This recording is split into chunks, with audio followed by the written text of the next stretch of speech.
أعوذ بالله من الشيطان الرجيم. بسم الله الرحمن الرحيم. الحمد للہ رب العالمین والصلاة والسلام علی نبینا محمد وعلی آلہ وصحبہ اجمعین، اما بعد۔ آج ہم ہیں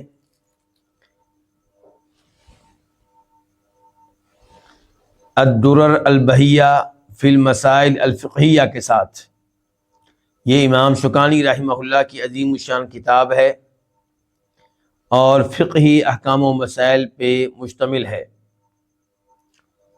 اور ہم پڑھ رہے ہیں اس کتاب کی اندرونی کتابوں میں سے، داخلی کتابوں میں سے 7ویں کتاب، کتاب نمبر 7، اور وہ کیا ہے؟ کتاب الحج۔ اور کتاب الحج میں ہم بہت سے مسائل پڑھ چکے ہیں۔ مثال کے طور پہ ہم نے اس میں یہ پڑھا تھا کہ حج واجب ہے، تو اس میں یہ پڑھا تھا کس کس پہ واجب ہے۔ پھر ہم نے حج کی اقسام پڑھی تھیں۔ پھر ہم نے ان امور کے بارے میں پڑھا تھا جو احرام کی حالت میں ممنوع ہوتے ہیں، اور پھر ہم نے طواف کے بارے میں پڑھا، صفا مروہ کی سعی کے بارے میں پڑھا، اور پھر حج کا باقاعدہ طریقہ کہ حاجی کب نکلے گا حج کے لیے، کہاں کہاں جائے گا، یہ سب کچھ ہم پڑھتے ہوئے آج ہم پڑھیں گے ایام مینا کے بارے میں، اگرچہ ایام مینا کے بارے میں کچھ معلومات پہلے بھی ہم لے چکے ہیں۔ امام شوکانی رحمہ اللہ فرماتے ہیں وَيُسْتَحَبُّ لِمَنْ يَحُجُّ بِالنَّاسِ أَنْ يَخْطُبَهُمْ يَوْمَ النَّحْرِ وَفِي وَسَطِ أَيَّامِ التَّشْرِيقِ۔ وَيُسْتَحَبُّ، اور مستحب ہے اس کے لیے جو لوگوں کو حج کرائے، کیا مطلب؟ جو امیر حج ہو، جو امام حج ہو، اور مستحب ہے اس کے لیے جو لوگوں کو حج کرائے، کیا مستحب ہے؟ ان یخطبہم، کہ وہ انہیں خطبہ دے۔ کب؟ یوم النحر، قربانی والے دن۔ یعنی کہ ایک خطبہ تو وہ ہے جو وہ دے چکا ہے، کب؟ یوم عرفات میں 9 تاریخ کو۔ آپ کہہ رہے ہیں کہ 10 تاریخ کو قربانی والے دن بھی مستحب ہے، افضل ہے کہ وہ لوگوں کو خطبہ دے۔ وفی وسط ایام تشریق، اور ایام تشریق میں سے جو درمیان والا دن ہے اس دن میں بھی خطبہ دے۔ تو اب ایک خطبہ ہو گیا 10 تاریخ کا، جس کو یوم نحر کہتے ہیں، اور ایک خطبہ ہو گیا ایام تشریق میں سے بیچ والے دن کا۔ یہ بیچ والا دن کون سا ہوا؟ اللہ آپ کو جزائے خیر دے، 12، کیونکہ ایام تشریق کیا ہیں؟ 11، 12، 13، تو ان میں سے درمیانہ دن کون سا ہوا؟ 12، تو اس دن بھی خطبہ دے۔ اب ہم نے دیکھنا یہ ہے کہ امام شوکانی رحمہ اللہ نے یہ مسئلہ کہاں سے لیا، کس حدیث سے لیا؟ تو آئیے دیکھتے ہیں۔ بخاری شریف کی حدیث نمبر 1741 1741، اور مسلم شریف کی حدیث 1679 1679، اور راوی ہیں ابو بکر رضی اللہ تعالیٰ عنہ۔ قال، وہ کہتے ہیں خطبنا، ہمیں خطبہ دیا، نبی صلی اللہ علیہ وسلم نے، یوم النحر، کب؟ قربانی والے دن 10 تاریخ کو۔ قال، چنانچہ آپ نے کہا خطبے میں، اتدرون ای یوم ھذا، کیا تم لوگ جانتے ہو کہ یہ کون سا دن ہے؟ یرحمک اللہ۔ قلنا، تو ہم نے آگے سے جواب دیا، اللہ ورسولہ اعلم، اللہ اور اللہ کے رسول بہتر جانتے ہیں۔ یہ حدیث کون بیان کر رہے ہیں؟ صحابی کا نام کیا ہے؟ ابو بکرہ۔ یہ ابو بکر صدیق نہیں ہے، بلکہ کون ہے؟ ابو بکرہ۔ فسکتا، تو آپ خاموش رہے، حتی ظننا، حتیٰ کہ ہم یہ خیال کرنے لگے، انہ سیسمیہ بغیر اسمہ، کہ آپ اس دن کا کوئی ایسا نام بتائیں گے جو موجودہ نام سے ہٹ کر ہوگا. موجودہ نام کیا تھا؟ یوم النحر، کہ قربانی والا دن ہے. قال، تو آپ نے کہا الیس یوم النحر، کیا یہ یوم نحر نہیں ہے، قربانی والا دن نہیں ہے؟ قلنا بلا، ہم نے کہا کیوں نہیں، یہی تو ہے. قال ای شہر ھذا، یہ کون سا مہینہ ہے؟ قلنا اللہ ورسولہ اعلم، ہم نے کہا اللہ کے رسول بہتر جانتے ہیں. فسکتا، تو آپ خاموش رہے.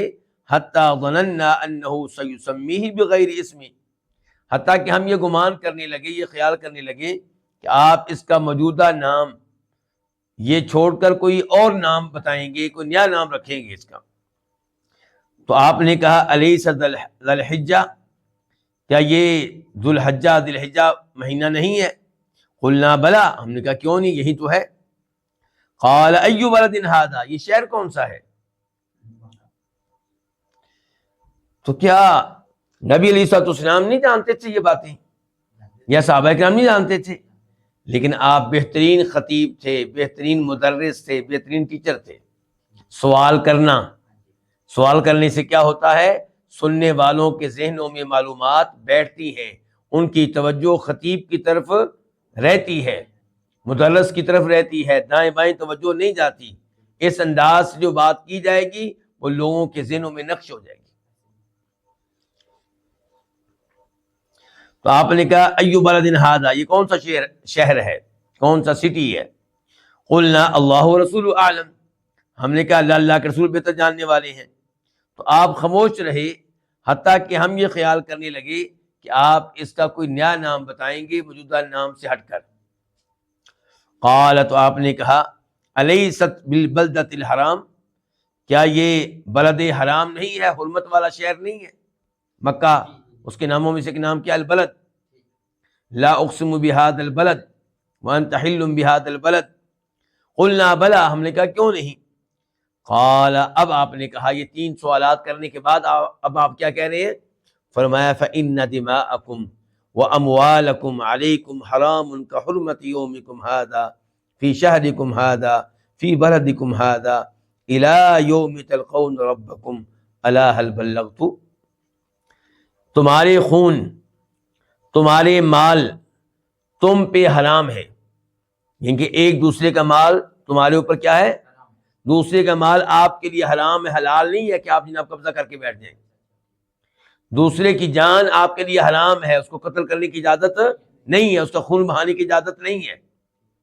اور ایک روایت میں آتا ہے کہ تمہاری عزت، یہاں پہ تو نہیں آیا لیکن ایک روایت میں آتا ہے اعراضکم، اور تمہاری عزتیں بھی، یعنی کسی کو بھی عزت کرنے کی اجازت.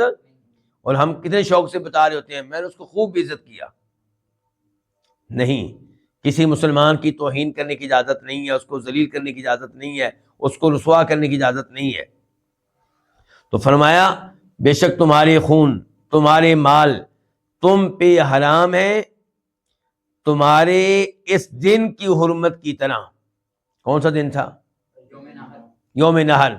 فی شہرکم ھذا، تمہارے اس دن کی حرمت کی طرح، جیسے تمہارا یہ دن محترم ہے، مقدس ہے.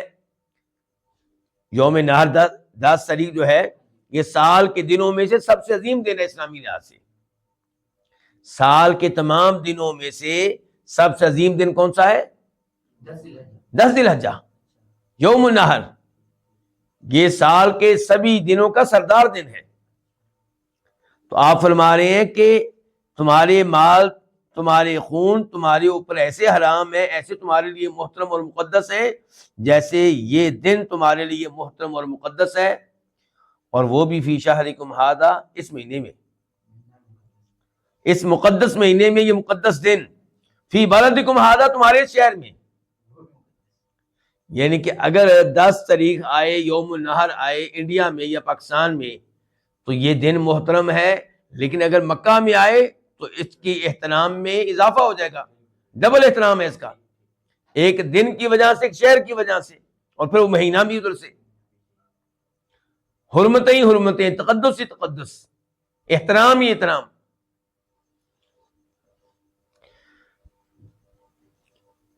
فرمایا تمہارے خون، تمہارے مال تم پہ محترم ہیں، مقدس ہیں، جیسے تمہارا یہ دن محترم ہے، مقدس ہے، تمہارے اس مہینے میں، تمہارے اس شہر میں۔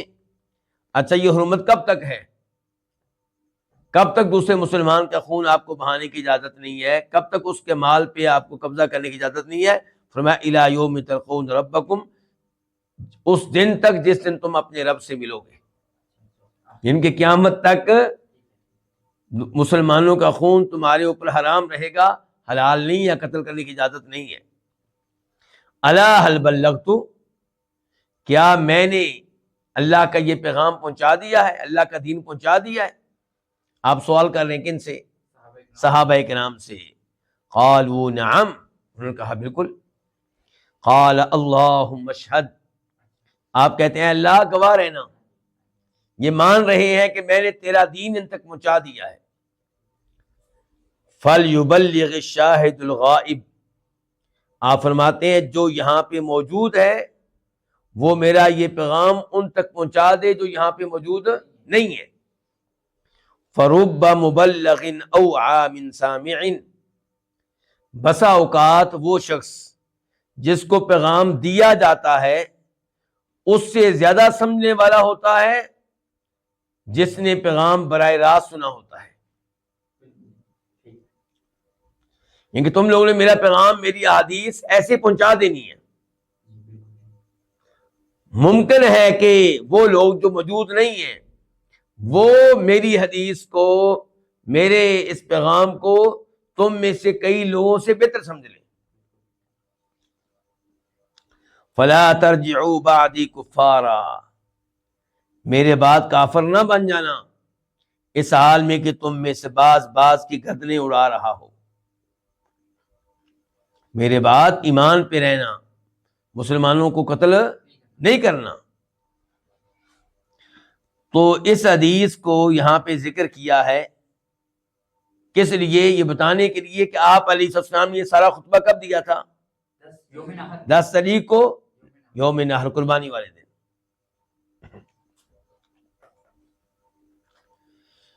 پھر امام شوکانی نے کہا تھا کہ یوم نحر کے ساتھ ساتھ ایام تشریق میں سے جو درمیان والا دن ہے اس دن بھی امام کو چاہیے کہ خطبہ دے۔ اچھا یہ درمیان والا دن کون سا ہے پھر؟ 12 تاریخ۔ اچھا اب اس کی دلیل کیا ہے؟ یہ دلیل دیکھتے ہیں۔ یہ حدیث ہے جسے امام ابو داؤد رحمہ اللہ روایت کرتے ہیں۔ نمبر 1 اس کا 1953 1953، راوی ہیں سرا بنت نبہان، خاتون ہیں۔ وہ کہتی ہیں کہ خطبنا رسول اللہ صلی اللہ علیہ وسلم یوم الرؤوس، ہمیں نبی علیہ الصلوۃ والسلام نے خطبہ دیا سروں والے دن۔ سروں والا دن کون سا ہوتا ہے؟ وہ تو 10 تاریخ ہوئی، وہ تو نہیں ہو سکتا۔ وہ دن جس دن لوگ اپنے بکروں کی سریاں کھاتے ہیں پکا کر، یعنی پہلے دن تو ظاہر وہ سریاں نہیں کھائیں گے، کیا کھائیں گے؟ گوشت وغیرہ کھائیں گے۔ تو جو تقریباً 12 تاریخ ہے اس دن وہ کیا کرتے تھے؟ بکروں کی عام طور پہ سریاں کھاتے تھے، ان کا سر جو ہے اس کا گوشت بناتے اور اس کو کھایا کرتے تھے۔ وہ کیا ہو گیا؟ یوم رؤوس، رؤوس راس کی جمع ہے، راس کس کو کہتے ہیں؟ سر کو۔ تو کہہ رہی ہیں کہ ہمیں خطبہ دیا نبی علیہ السلام نے سروں والے دن یا سریوں والے دن۔ فقال، چنانچہ آپ نے کہا ای یوم ھذا، یہ کون سا دن ہے؟ قلنا اللہ ورسول اعلم، قال الیس اوسط ایام تشریقی، کیا یہ ایام تشریق میں سے درمیان والا دن نہیں ہے؟ اور اس حدیث کو بہت سے علماء کرام نے اس کے شواہد کے پیش نظر حسن درجے کا قرار دیا ہے، یعنی کہ یہ قابل قبول ہے، اگرچہ شیخ البانی رحمہ اللہ نے اس کو ضعیف قرار دیا ہے، لیکن وہ اسی مفہوم میں ایک اور حدیث کو صحیح قرار دیتے ہیں، تو ہمارا کام ادھر سے ہو جائے گا۔ وہ حدیث بھی اس حدیث کے ساتھ ساتھ ابو داؤد شریف میں، یہ بھی ابو داؤد شریف میں تھی نا، یہ جو ابھی میں نے آپ پڑھی ہے اس کا نمبر کیا تھا ابو داؤد شریف میں؟ 1953 1953۔ اب آپ دیکھیں 1952 1952، ابن ابی نجی اپنے باپ سے روایت کرتے ہیں اور وہ بنو بکر کے 2 آدمیوں سے، اور وہ دونوں صحابی ہیں، اگرچہ ان کا نام نہیں ہے لیکن صحابی ہیں تو بات ختم۔ وہ کہتے ہیں کہ ہم نے دیکھا نبی علیہ الصلوۃ والسلام کو، رأینا رسول اللہ صلی اللہ علیہ وسلم یخطب بین اوسط ایام تشریقی، کہ ہم نے دیکھا آپ کو کہ آپ ایام تشریق میں سے درمیان والے دن میں خطبہ دے رہے تھے، وَنَحْنُ عِنْدَ رَاحِلَتِهِ، اور ہم آپ کی سواری کے قریب ہی تھے، وَهِيَ خُطْبَةُ رسول اللہ التي خطب بمنا، اس سے مراد آپ کا وہ خطبہ ہے جو آپ نے مینا میں دیا تھا۔ شیخ البانی رحمہ اللہ نے اس حدیث کو صحیح قرار دیا ہے، تو اس حدیث کو ساتھ ملا لے تو مزید یہ بات پکی ہو گئی کہ خطبہ 10 طریق کے ساتھ ساتھ 12 طریق کو بھی دینا چاہیے۔ اور آج کل میں نے کل بھی بتایا تھا، آج کل مسجد خیف میں جو مینا میں ہے وہ عظیم مسجد، جس میں مختلف اوقات میں اپنے اپنے زمانے میں 70 نبیوں نے نمازیں پڑھ رکھی ہیں، اس مسجد میں مسلسل دروس ہوتے رہتے ہیں۔ کبھی یہ بڑے شیخ صاحب ان کا درس زور کے بعد، عصر کے بعد فلاں شیخ صاحب کا، مغرب کے بعد فلاں شیخ صاحب کا، عشاء کے بعد فلاں شیخ صاحب کا، فجر کے بعد فلاں شیخ صاحب کا، تو بہت زیادہ دروس کا اہتمام ہے۔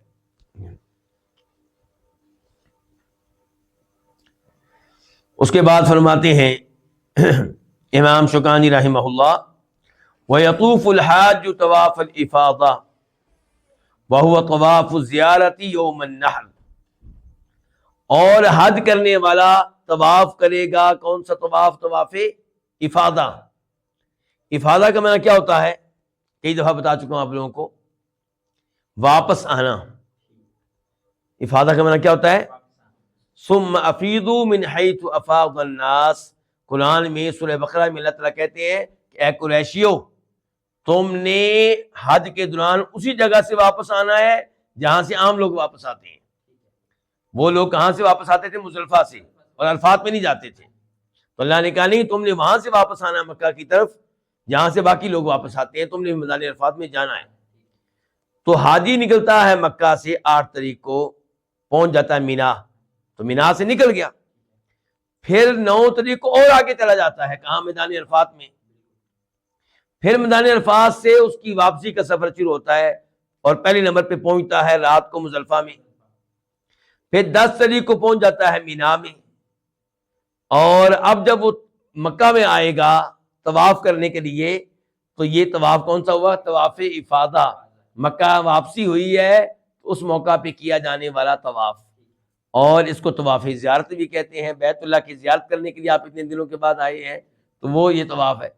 اس کو طواف رکن بھی کہتے ہیں کیونکہ یہ رکن ہے، اس کی اہمیت ہے بہت زیادہ، تو کئی ایک نام ہے اس کے۔ تو کہتے ہیں امام شوکانی، وَيَطُوفُ الْحَاجُ، اور حاجی طواف کرے گا طواف الافادہ۔ کون سا طواف؟ طواف افادہ۔ وَهُوَ طواف الزیارہ، اور اسی کے نام طواف زیارت ہے۔ اچھا، حاجی طواف کب کرے گا؟ امام شوکانی کہتے ہیں یوم النحر، قربانی والے دن 10 تاریخ کو۔ آئیے اس کے دلائل کی طرف چلتے ہیں۔ ایک تو یہ ہے کہ امام نووی رحمہ اللہ فرماتے ہیں، امام نووی اپنی کتاب المجموع میں، کہ علماء کرام کا اس بات پہ اجماع ہے، اتفاق ہے کہ یہ طواف حج کے ارکان میں سے کوئی رکن ہے، اس کے بغیر حج درست نہیں ہوگا۔ تو کیا پتہ پھر رکن ہوا نا؟ اور کس طواف کی بات ہو رہی؟ طواف افادہ کی، طواف زیارت کی، 10 تاریخ والے طواف کی۔ اچھا، اب حدیث کی طرف آ جائیں۔ امام مسلم روایت کرتے ہیں، حدیث کا نمبر ہے 1308، 1308۔ راوی ہیں عبداللہ بن عمر رضی اللہ عنہما، کہ ان رسول اللہ صلی اللہ علیہ وسلم افاض یوم النحر، آپ نے طواف افادہ کر لیا تھا کس دن؟ قربانی والے دن ہی کر لیا، 10 تاریخ کو کر لیا تھا۔ ثم رجع، پھر آپ واپس آئے، کہاں واپس؟ ہاں، اللہ کو جائے کہتے مینا واپس آئے، طواف کرنے کے بعد مینا واپس آئے۔ فصلی الظہر، ابھی مینا، تو آپ نے ظہر کی نماز کہاں پڑھائی؟ آ کر مینا میں۔ قال نافع، نافع کہتے ہیں جو کہ عبداللہ بن عمر کے غلام ہیں، ان کے غلام بھی ان کے شاگرد بھی، کہتے ہیں فکان ابن عمر یفید یوم النحر، وہ کہتے ہیں عبداللہ ابن عمر بھی 10 تاریخ کو ہی طواف افاضہ کر لیتے تھے. کیوں؟ کیونکہ اللہ کے رسول نے کیا 10 تاریخ کو. عبداللہ بن عمر بڑی احتیاط کرتے تھے. اللہ کے رسول علیہ السلام نے 10 تاریخ کو کیا، اگرچہ آپ 11 کو کر سکتے ہیں، 12 کو کر سکتے ہیں، لیکن نہیں، عبداللہ بن عمر نے آپ 10 کو ہی کرنا ہے کیونکہ اللہ کے رسول نے 10 کو کیا ہے. ثم یرجع، پھر واپس آتے کون؟ عبداللہ بن عمر. کہاں؟ مینا. فیصلی الظہر بمینا، ظہر کی نماز بھی مینا میں ہی پڑھتے کیونکہ اللہ کے رسول نے مینا میں پڑھی ہے.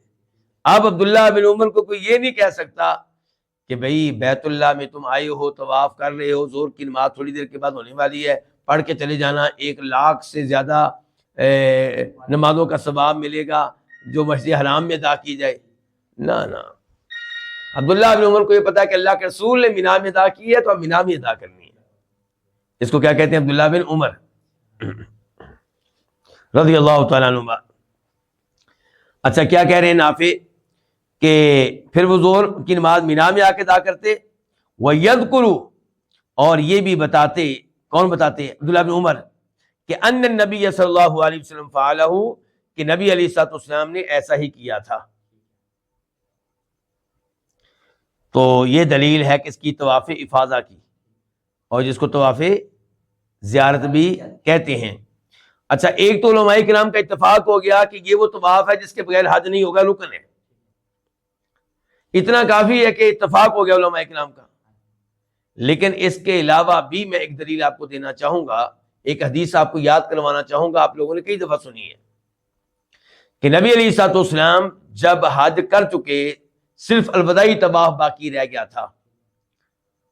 یعنی کہ 13 تاریخ کو آپ مینا کنکریاں مار کے آئے، ایک جگہ محسب اس کو کہتے ہیں، وہاں پہ رکے، ظہر، عصر، مغرب، عشاء کی نمازیں پڑھی، اور اس کے بعد آپ کا ارادہ یہ تھا کہ الوداعی طواف ہم نے کرنا ہے اور مدینہ نکل جائیں گے. آپ کو بتایا گیا کہ سیدہ صفیہ رضی اللہ عنہا ام المؤمنین، ہماری ماں، وہ تو حیض کی حالت میں، مخصوص ایام میں، تو ان کے طواف کا کیا بنے گا؟ تو آپ نے اس کے الفاظ کیا کہے، ذرا سنیے گا. آپ نے فرمایا احابستنا ہی، اس کا مطلب ہے کہ اس کی وجہ سے ہمیں رکنا پڑے گا، اس کا انتظار کرنا پڑے گا ہمیں، کہ کب یہ حیض سے فارغ ہوگی، کب یہ طواف کرے گی، کب ہم مدینہ جائیں گے. لگتا ہے یہ تو ہمیں پھر روکے رکھے گی اتنے دن. تو آپ کو بتایا گیا اللہ کے رسول علیہ السلام یہ 10 تاریخ والا طواف کر چکی ہیں، صرف الوداعی طواف باقی ہے. تو آپ نے کہا پھر نکلو، یعنی کہ الوداعی طواف معاف ہے حیض والی عورت کو، اور 10 تاریخ کا طواف اتنا ضروری ہے کہ وہ حیض والی عورت کو بھی معاف نہیں ہے. تو اس کے اندازہ ہوا اس طواف کی اہمیت کا. اس کے بعد فرماتے ہیں امام شوکانی رحمہ اللہ، وَإِذَا فَرَغَ مِنْ أَعْمَالِ الْحَجِّ طَافَ لِلْوَدَاعِ، اور جب وہ فارغ ہو حج کے اعمال سے، سارا حج کر لیا، تو اب کیا کرے گا؟ الوداعی طواف کرے گا. اور الوداعی طواف کا حکم کیا ہے؟ واجب. طواف افاضہ، طواف زیارت کو ہم نے کیا کہا تھا شیخ صاحب؟ رکن کہا تھا، واجب سے بھی اوپر. اور اس کو الوداعی طواف کو ہم کیا کہہ رہے ہیں؟ واجب، رکن نہیں کہہ رہے. امام شوکانی رحمہ اللہ اپنی دوسری کتاب میں فرماتے ہیں کہ الوداعی طواف کو واجب قرار دیا جمہور علماء کرام نے، اکثر علماء کرام نے. البتہ امام مالک اور دیگر کچھ علماء کرام کہتے ہیں کہ وہ سنت ہے، اگر کوئی کر لے تو اچھی بات ہے، نہ کرے تو کوئی مسئلہ نہیں ہے. لیکن یہ موقف درست نہیں ہے. درست موقف یہ ہے کہ الوداعی طواف کرنا واجب ہے. کیا دلیل ہے؟ دلیل لے لیجئے. امام مسلم روایت کرتے ہیں جناب عبداللہ ابن عباس سے، اور حدیث کا نمبر ہے 1327، 1327. کہتے ہیں کہ کان الناس ینصرفون فی کل وجہ، لوگ ہر سائڈ کی طرف نکل جایا کرتے تھے. یعنی کہ مینا کو آخری کنکریاں مارنے کے بعد لوگ ادھر سے ہی اپنے اپنے شہروں کو روانہ ہو جاتے تھے. سمجھ رہے ہیں بات کو؟ تو آپ نے تب کہا تھا، کیا کہا تھا کہ لا ينفرن احد حتی یکون آخر عہدہ بالبیت، کوئی بھی واپس نہ جائے کوئی بھی یہاں سے نہ نکلے یہاں تک کہ اس کا آخری جو وقت ہے وہ بیت اللہ میں گزرے. کیا مطلب؟ طواف میں گزرے. تو آپ تو کہہ رہے ہیں لا ینفرن، ہرگز نہ کوئی جائے. تو اب بھی کہا جائے کہ سنت ہے کرنے تو بہتر ہے. نہیں نہیں نہیں نہیں نہیں، آپ کریں لا ینفرن، کسی کو جانے کی اجازت نہیں ہے. البتہ وہ عورت جو حیض کی حالت میں ہے، جیسا کہ پہلے میں نے بیان کیا ہے، اس سے یہ والا طواف کیا ہو جائے گا؟ ساقط ہو جائے گا، اس کو معاف ہو جائے گا، اس کو رخصت مل جائے گی. اس کی دلیل بخاری شریف کی حدیث ہے، نمبر ہے 1755 1755، اور ایسے ہی اس کو روایت کیا ہے امام مسلم نے، نمبر ہے 1328 1328.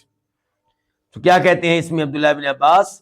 کہتے ہیں کہ امر الناس ان یکون آخر عہدہم بالبیت الا انہ خفف عن المرأة الحائض.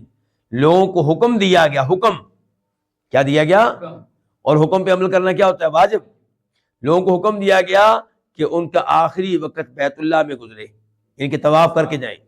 لیکن اس عورت کو رخصت دے دی گئی جو حیض کی حالت میں ہے. اب ہمارا ایک چھوٹا سا اور موضوع ہے، اور وہ ہے حج کی قربانی کے جانور. حج کی جو قربانی ہے اس بارے میں گفتگو ہوگی. اب آپ کو معلوم ہے نا کہ قربانی واجب ہے حج میں کس کے اوپر؟ جو کیا کرے حج تمتع، اور واجب ہے قربانی اس کے اوپر جو کیا کرے حج قران. اور یہ دونوں اگر قربانی کی طاقت نہیں رکھتے تو پھر 10 روزے رکھیں گے، 3 حج کے دوران اور 7 گھر واپس آ کر. امام شوکانی کہتے ہیں والہدی افضلہ البدنہ، والہدی اور قربانی کے جانور. حج قربانی کو ان جانوروں کو کہتے ہیں جو حج کے موقع پہ حاجی ذبح کرتے ہیں، یا جو دیگر لوگ بیچتے ہیں مکہ میں، اپنے شہر میں خود رہتے ہیں، جانور بیچ دیتے ہیں کہ جن کو مکہ میں ذبح کیا جائے ہماری طرف سے. اس کے اوپر لفظ کیا بولتے ہیں؟ الہدیو. اور جو عام قربانی کے جانور ہوتا ہے اس کو کہتے ہیں الاضحیہ. کبھی کبھی الہدیو کے اوپر اضحیہ کے اوپر الہدیو کا استعمال ہو جاتا ہے، لیکن عام طور پہ اضحیہ اور چیز ہے، ہدیون اور چیز ہے. تو ہدیون قربانی کی کون سے جانور جن کا تعلق مکہ سے ہے اور حج عمرے سے ہے. جو عید کا جانور ہے جو حاجی نہیں بلکہ عام آدمی کرتا ہے، وہ چاہے مکہ میں بیٹھا ہو اس کو اضحیہ کہا جائے گا. جی تو یہاں پہ کہتے ہیں امام صاحب والہدیو، قربانی کے جانوروں میں افضل ہو، افضل ترین کون سا ہے؟ البدنہ، اونٹنی، اونٹ. ثم البقرہ، پھر گائے. ثم الشاۃ، پھر بکرا، بکری. تو کیا آپ کو یہ بات پسند آئی امام شوکانی کی؟ جی ہاں، امام شوکانی کی بات ٹھیک ہے. جب قربانی کرنے والا پورا جانور قربان کر رہا ہو.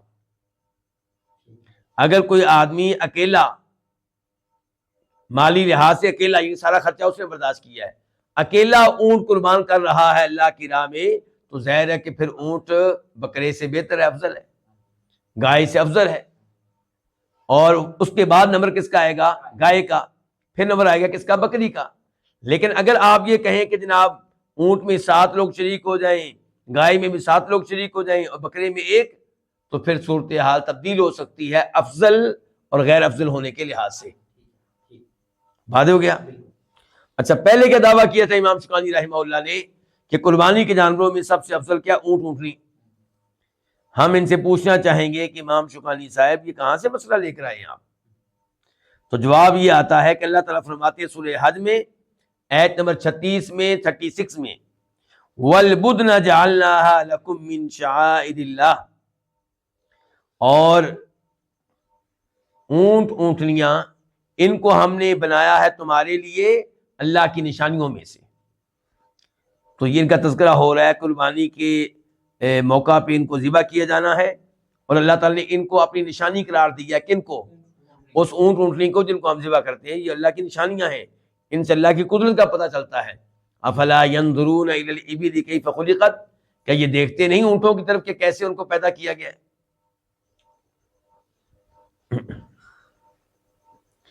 اور دوسرے نمبر پہ اس لیے کہ نبی علیہ الصلوۃ والسلام عام طور پہ جب خود مکہ نہیں جاتے تھے تو مکہ جانے والوں کے ہاتھ میں جانور بھیجتے تھے جنہیں مکہ میں آپ کی طرف سے ذبح کیا جائے گا. تو وہ آپ کون سے جانور بھیجتے تھے؟ اونٹ، اونٹنیاں. تیسرے نمبر پہ اس لیے کہ فقیروں کا فائدہ بھی اسی میں ہی ہے. ان کو زیادہ گوشت بکرے سے ملے گا یا اونٹ سے ملے گا؟ اونٹ سے ملے گا اگر اونٹ کرنے والا ایک شخص ہو. اگر اونٹ کرنے والا ایک آدمی ہو، اس میں اور شریک نہ ہو. یہ گفتگو ابھی تک اسی بارے میں ہو رہی ہے. اس کے بعد کہتے ہیں امام شوکانی وَتُجْزِئُ الْبَدَنَةُ وَالْبَقَرَةُ عَنْ سَبْعَةٍ، اور اونٹنی اور گائے 7 لوگوں کی طرف سے کافی رہیں گی. ایک اونٹ میں کتنے لوگ شریک ہو سکتے ہیں؟ 7. اور گائے میں 7. آپ لوگوں نے کچھ اور تو نہیں سن رکھا تھا پہلے؟ کیا سنا تھا؟ اونٹ کا سنا ہوا تھا 10. ابھی آج کہا گیا جناب کتنے؟ 7. گائے میں بھی 7 اور اونٹ میں بھی 7. تو یہ فرق ہے عید والی قربانی کا اور حج کی قربانی کا. جو حاجی قربانی کریں گے اس میں 7 لوگ شریک ہو سکتے ہیں، اور جو گھروں میں عید کے موقع پہ قربانی کی جاتی ہے اس اونٹنی میں 10 لوگ بھی شریک ہو سکتے ہیں. البتہ گائے میں 7 ہی رہیں گے.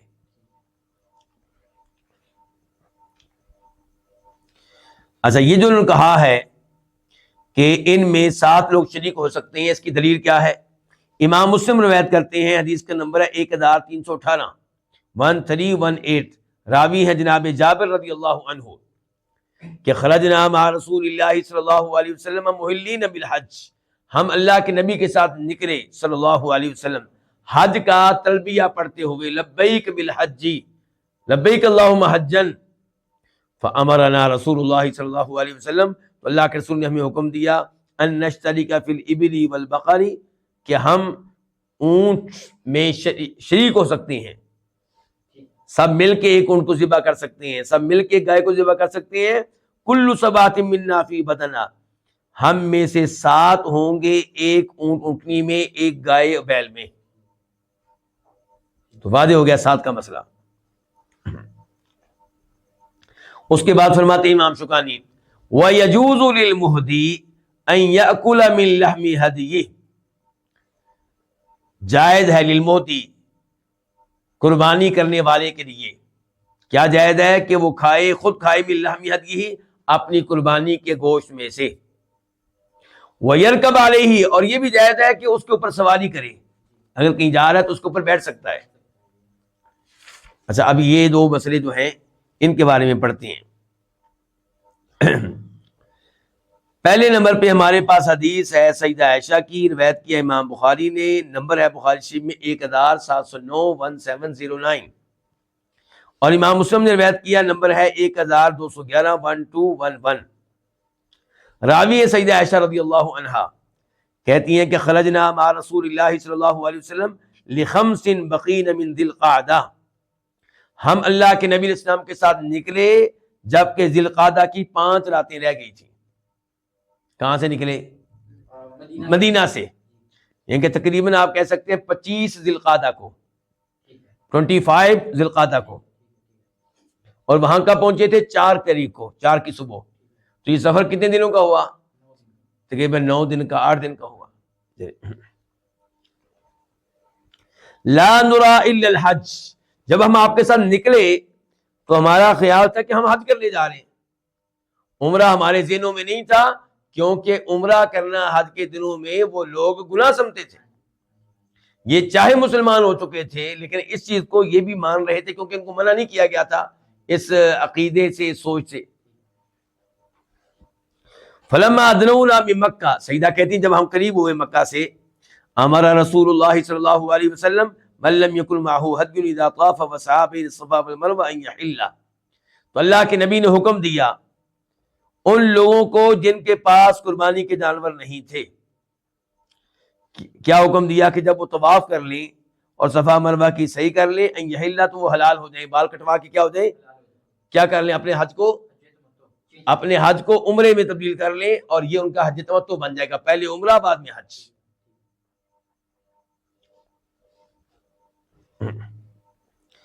قالت، سیدہ عائشہ کہتی ہیں فدخل علینا یوم النحر بلحم بقر، ہمارے پاس قربانی والے دن گائے کا گوشت لایا گیا، فقلت ما ھذا، تو میں نے لانے والے سے کہا یہ کیا ہے معاملہ ہے؟ قال نحر رسول اللہ صلی اللہ علیہ وسلم عن ازواجی، کہ نبی علیہ الصلوۃ والسلام نے اپنی بیویوں کی طرف سے گائے ذبح کی ہے، تو یہ اس کا گوشت ہے۔ تو یہ گوشت سیدہ عائشہ کے پاس کیوں لایا گیا؟ تاکہ کھا سکتی ہیں۔ تو پتہ چلا قربانی کرنے والا اپنے جانور کے گوشت میں سے کھا سکتا ہے، اس میں کوئی حرج نہیں ہے۔ بلکہ ایک اور حدیث لے لیں آپ، مسلم شریف کی حدیث نمبر 1218 1218، حدیث جابر، اس میں جابر کہتے ہیں کہ پھر جب اونٹ سارے ذبح ہو چکے 100 کے قریب، تو نبی علیہ السلام نے حکم دیا ہر اونٹ میں سے تھوڑا سا گوشت لیا گیا، ایک ایک بوٹی لی گئی، ایک ایک ٹکڑا لیا گیا، پھر ان کو ہانڈی میں ڈالا گیا، پھر اسے پکایا گیا، تو وہ گوشت کچھ نہ کچھ آپ نے کھایا، کچھ نہ کچھ جناب علی نے کھایا، اور دونوں نے اس کا شوربہ بھی پیا۔ تو پتہ چلا کہ قربانی کرنے والا قربانی کے گوشت میں سے گوشت کھا سکتا ہے، اس میں کوئی حرج نہیں ہے۔ اس کے بعد کہا تھا کتاب کے مؤلف نے کہ وَيَرْكَبْ عَلَيْهِ، اس کے اوپر بیٹھ بھی سکتا ہے۔ اس کی کیا دلیل ہے؟ امام بخاری روایت کرتے ہیں، حدیث کا نمبر ہے 1690 1690، اور امام مسلم روایت کرتے ہیں، نمبر ہے 1323 1323۔ راوی انس رضی اللہ عنہ کہ نبی علیہ الصلوۃ والسلام نے ایک آدمی کو دیکھا کہ وہ ایک اونٹنی کو ہانک کر لے جا رہا تھا۔ آپ نے کہا ارکبا، اس کے اوپر بیٹھ جاؤ۔ قال انہا بدنا، اللہ کے رسول یہ قربانی کا جانور ہے۔ قال ارکب، آپ نے پھر کہا بیٹھ جاؤ، سوار ہو جاؤ۔ قال انہا بدنا، اس نے پھر یہی عذر پیش کیا۔ قال ارکبھا، آپ نے پھر کہا بیٹھ جاؤ، 3 بار آپ نے کہا۔ اور یہ حدیث جو ہے مسلم شریف میں جب آتی ہے اور اس کا نمبر ہوتا ہے 1324 1324، یعنی کہ ایک اور حدیث ہے، نئی حدیث جابر کی ہے، پچھلی حدیث انس کی تھی، یعنی کہ یہ حدیث جناب جابر روایت کر رہی ہے اللہ کے نبی علیہ السلام سے۔ تو اس حدیث میں کیا ہے کہ آپ نے کہا ارکبھا بالمعروف، اس کے اوپر بیٹھ جاؤ معروف طریقے سے، ظلم نہیں کرنا، ناجائز نہیں، معروف طریقے سے بیٹھ جاؤ۔ اذا الجئت الیہا، جب تمہاری مجبوری بن جائے، حتی تجد ظہرا، حتیٰ کہ تمہیں کوئی اور سواری مل جائے۔ جب تک سواری نہیں ملتی آپ قربانی والے جانور پہ سوار ہو سکتے ہیں۔ اس کے بعد کہتے ہیں امام شوکانی رحمہ اللہ، وَيُنْدَبُ لَهُ إِشْعَارُهُ وَتَقْلِيدُهُ، اور اس کے لیے افضل ہے، مستحب ہے، کس کے لیے؟ قربانی کرنے والے کے لیے، کہ اشعارہ، کہ قربانی کے جانور کو کیا کر دے؟ نشانی لگا دے، وَتَقْلِيدُهُ، اور اس کے گلے میں ہاتھ ڈال دے۔ تو اشعار کا معنی کیا ہے؟ نشانی لگا دینا۔ نشانی کیسے لگائی جائے گی؟ یعنی کہ اونٹ یا اونٹنی کو بٹھا دیں اور اس کے کوہان کے دائیں حصے پہ برچھی ماریں، کچھ چھرا ماریں، تھوڑا سا خون نکل آئے گا، یہ خون اس کے جسم پہ لگا دیں، یہ نشانی ہے کہ یہ اونٹ اللہ کی راہ میں وقف ہے، یہ اللہ کے لیے ہے، اس کو کوئی چوری نہ کرے، اس کو کوئی ہاتھ نہ لگائے، جو لگائے گا وہ نقصان کا خود ذمہ دار ہوگا۔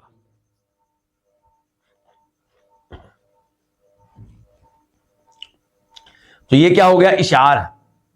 اچھا کیا دلیل ہے اس اشعار کی؟ پہلے ہم یہ پڑھیں گے، پھر کچھ اور مسائل بھی اس میں ہم گفتگو کریں گے۔ امام مسلم روایت کرتے ہیں، حدیث کا نمبر ہے 1243 1243، راوی عبداللہ بن عباس رضی اللہ عنہما کہتے ہیں کہ صلی رسول اللہ صلی اللہ علیہ وسلم الظہر بذی الحلیفہ، آپ علیہ السلام نے ظہر کی نماز پڑھائی تھی میقات ذی الحلیفہ پہ پہنچ کر، مدینہ سے نکل گئے۔ ثم دعا بناقتہ، پھر آپ نے منگوایا اپنی اونٹنی کو، فاشعرها فی صفحۃ اسنامہ الایمن، تو اس کے کوہان کی دائیں جانب آپ نے نشان لگایا، وسلط الدم، اور خون کو ذیل کیا، وقلدها نعلین، اور اس اونٹنی کو آپ نے 2 جوتوں کا ہار پہنایا، ثم رکب راحلتہ، پھر آپ سوار ہو گئے اپنی سواری پہ، فلما استوت بھی علی البیداء، جب یہ سواری آپ کو لے کر بیداء پہ چڑھ گئی، احل بالحج، تب آپ نے حج کا تلبیہ پڑھا۔ یہ حدیث آپ کے سامنے کیوں رکھی گئی ہے؟ اشعار کا تذکرہ بھی آ گیا، نشانی لگائی گئی ہے، اور قلادہ ہار ڈالے گئے ہیں جوتوں کے، یہ بھی آ گیا اس میں۔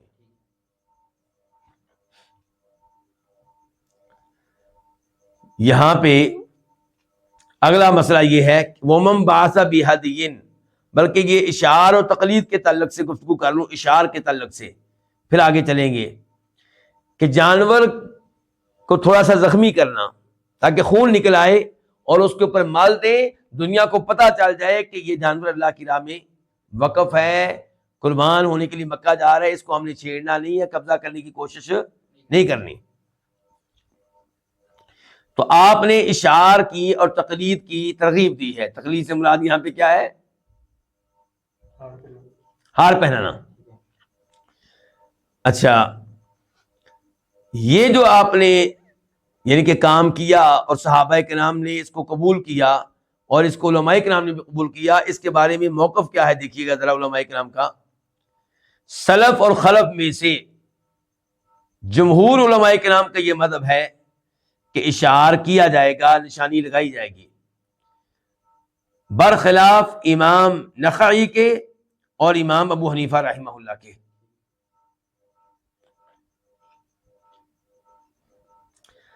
اب یہاں پہ سنیے اس اشعار کے بارے میں گفتگو تھوڑی سی جو میں نے لی ہے آپ لوگوں کے لیے ترمذی شریف سے۔ کہاں سے لی میں نے؟ امام ترمذی کیا کہتے ہیں یہاں پہ؟ کہتے ہیں کہ قال وکی، کہ امام وکی نے کہا ہی نہ روا ھذا الحدیث، جب انہوں نے یہ والی حدیث بیان کی۔ کون سی؟ یہ اشعار والی، خنجر مار کے، نیزہ مار کے، پرچی مار کے خون نکالنے والی۔ اچھا، جب امام وکی نے یہ حدیث روایت کی تو کہنے لگے کہ لا تنظروا الی قول اہل الرأی فی ھذا، اس مسئلے میں اہل رائے کے موقف کی طرف نہیں دیکھنا تم لوگوں نے، حدیث کی طرف دیکھو، اہل رائے کے موقف کی طرف نہیں دیکھنا۔ فإن الاشعار سنہ، کیونکہ اشعار کرنا، چھرا مار کے یا ایک قسم کی چیز مار کے تھوڑا سا خون نکالنا اور نشان لگانا، یہ تو سنت ہے، طریقہ اللہ کے نبی علیہ السلام کا۔ وقولہم بدعہ، اور اہل رائے کا قول بدعت ہے، ان کا قول کیا ہے؟ بدعت ہے۔ مزید کہتے ہیں امام ترمذی کہ امام وکی نے ایک آدمی سے کہا جو ان کے پاس بیٹھا ہوا تھا، اور یہ ایسے افراد میں سے تھا جو اہل رائے میں شمار ہوتے ہیں، تو وہاں پہ امام وکی کیا کہہ رہے ہیں اس آدمی سے جو رائے کے مرض میں مبتلا ہو چکا ہے؟ اس سے کہتے ہیں کہ اشعار رسول اللہ صلی اللہ علیہ وسلم، امام وکی کہہ رہے ہیں کہ نبی اسلام نے اشعار کیا، اونٹ کے کوہان پہ زخم لگا کر نشانی لگائی۔ وَيَقُولُ ابو حنیفہ ہوا مصلح، لیکن ابو حنیفہ کا موقف یہ ہے کہ یہ تو مصلح ہے۔ مصلح کسے کہتے ہیں؟ اور مصلح سے اسلام نے منع کیا ہے۔ مصلح یہ ہے کہ آپ جب کسی کو قتل کر لیں جنگ میں، کسی کافر کو، تو اس کے بعد جناب والا آپ اس کی آنکھیں نکال دیں، اس کے کان کاٹ دیں، اس کی ناک کاٹ دیں، یہ مصلح ہے اور یہ منع ہے، جائز نہیں ہے۔ تو یہ اللہ کے نبی اسلام نے مصلح کو ممنوع قرار دیا تھا، کہاں پہ؟ انسانوں کے معاملے میں، کہ اے مسلمانوں اگر کسی کافر کو قتل کر لو تو مصلح نہیں کرنا، چہرہ نہیں بگاڑنا اس کا، ٹھیک ہو گیا؟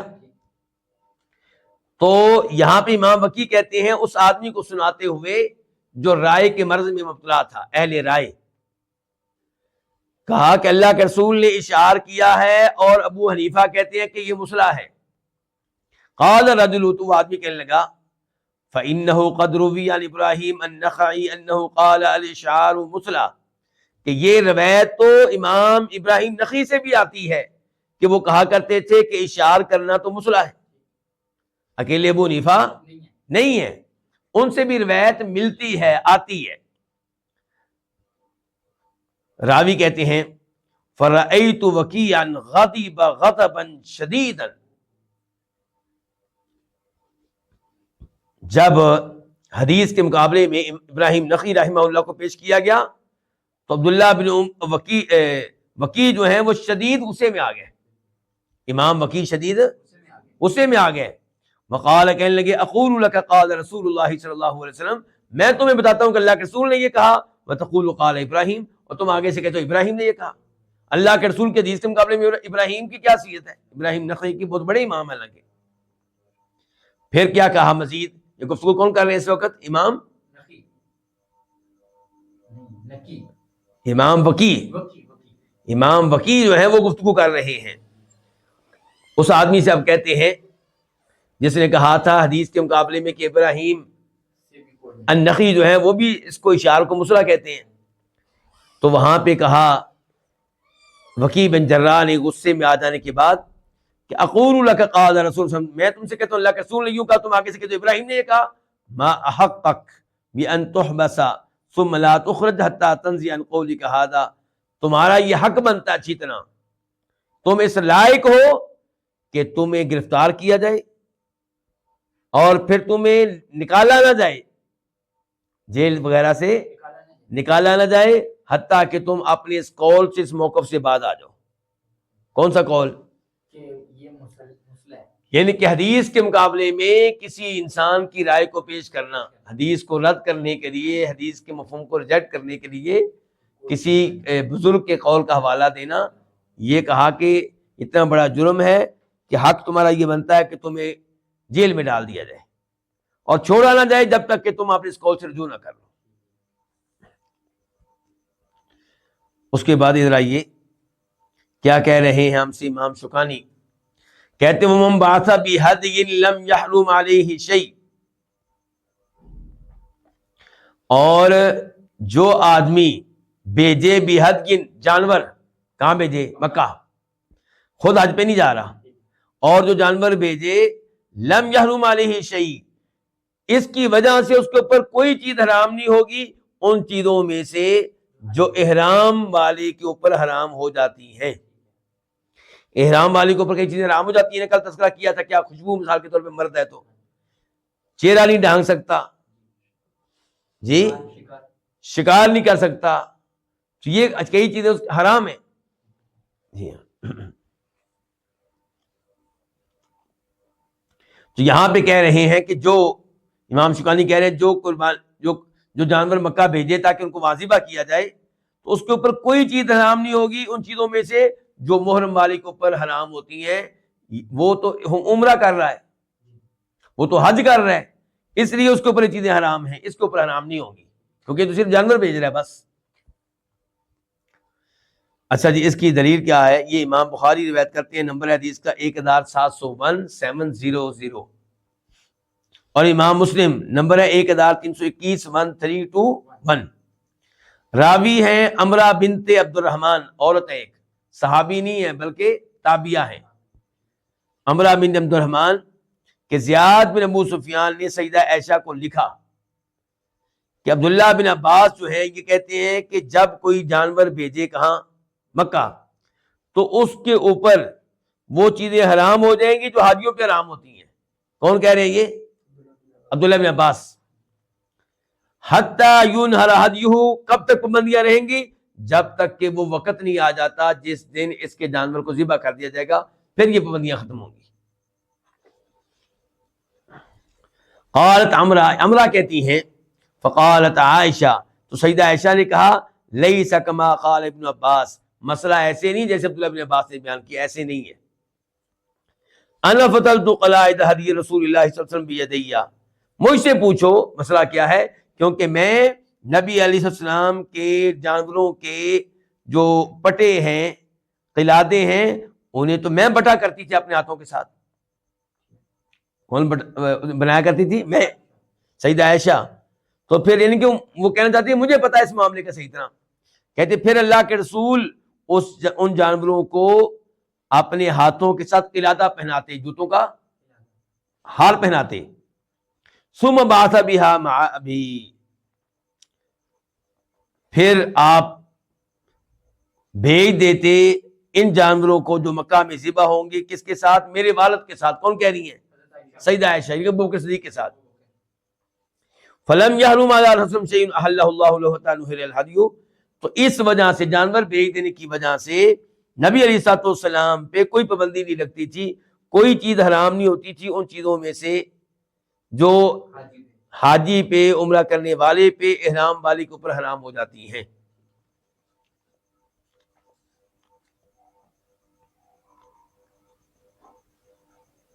یہاں پہ آج کے درس کا اختتام کرتے ہیں، کیونکہ نیا جو موضوع ہوگا وہ صرف عمرے کا طریقہ ہے، اس میں شاید کئی چیزیں اضافی ذکر کرنی پڑیں، تو اس لیے یہیں پہ آج کے درس کا اختتام کرتے ہیں۔ وصلی اللہ تعالی علی نبینا محمد وعلی آلہ وصحبہ اجمعین۔